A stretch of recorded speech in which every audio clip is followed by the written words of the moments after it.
मशहूर नेता जनाब भाई अब्दुल जलील मस्तान साहब के साथ बैठे हैं। हम इनको सलाम करते हैं। आज के बज़्म के अनाउंसर भाई जनाब रब्बानी साहब, यहाँ के मुकामी मुखिया जनाब भाई साबिर साहब, सरपंच जाकिर साहब, पड़ोसी पंचायत के सरपंच जनाब भाई खफनिया के अरशद साहब, दिगर हमारे सभी मुखियागण, सभी समिति के मेंबर, जिला परिषद के रुकन जनाब अफरोज आलम साहब, मेरे पार्टी के अमोर के अध्यक्ष जनाब भाई मुन्ना मुश्ताक साहब, हाजी जैनुल आबिदीन साहब, पड़ोसी प्रखंड के हमारे नेता जनाब भाई शाहिद साहब, सुप्रीम कोर्ट के वकील जनाब भाई एडवोकेट आबिद हसन आजाद साहब, क्या हुआ पार्टी के नेता जनाब इश्तियाक साहब, एक मिनट जो फोन करके कह रहे थे कि एमएलए साहब खुल्ला बने जावे न, ठीक है बोले, उसने अपनी माँ से बात कराया, दावत दिया कि मेरे घर पर आइए, खाना खाइए, मेरी माँ आपको दुआ देती है। मेरे भाइयों, चिंटू बाबू, मीडिया के अच्छे साथियों, सरफराज बाबू, महफूज बाबू, अजी जी, मासूम साहब, अरे आपका नाम तो पूरा इलाका ही जानता है, हम तो गुमनाम लोगों का नाम लेते हैं, है ना। भाजपा छोड़कर कांग्रेस में आने वाले हमारे नेता पुराने मजहरुल बारी साहब एडवोकेट एमआईएम में कभी आए नहीं, भाजपा वालों की एमआईएम में गुंजाइश नहीं है।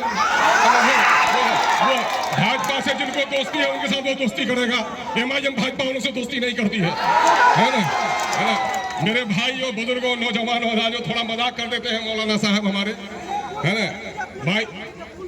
आजा सुने,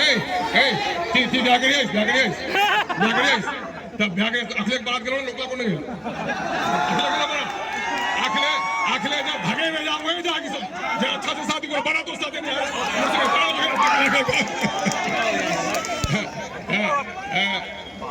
किशनगंज से आए हुए जनाब हैबर साहब, मुखिया गुलाम रब्बानी साहब, अजी जी एडवोकेट अफान साहब, भाई जनाब इश्तियाक अहमद साहब,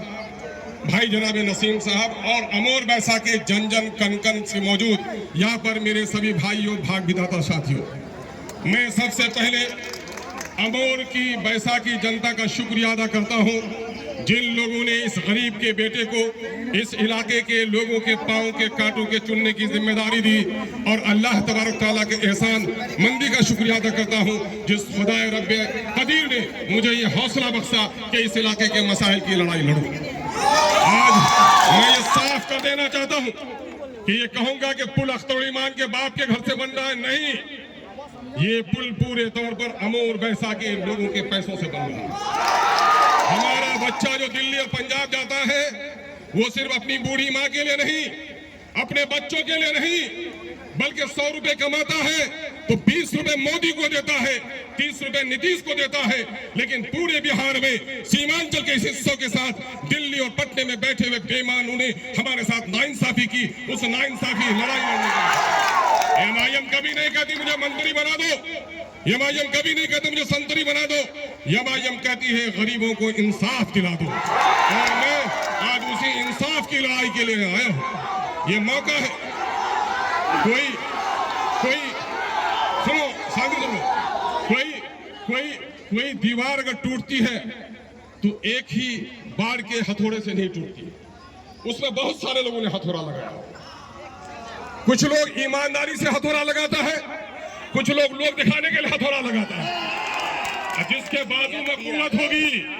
इरादे में पाकीज़गी होगी और सीने के अंदर में हौसला होगा, वो सर टूट जाए लेकिन वो पत्थर की दीवारों को तोड़ कर रहता है। पूछो उन लोगों से, ये दीवार गिरनी थी तो फिर अख्तर ईमान के जमाने में क्यों गिरी, बहादुरों के जमाने में क्यों नहीं? पूछो उनसे।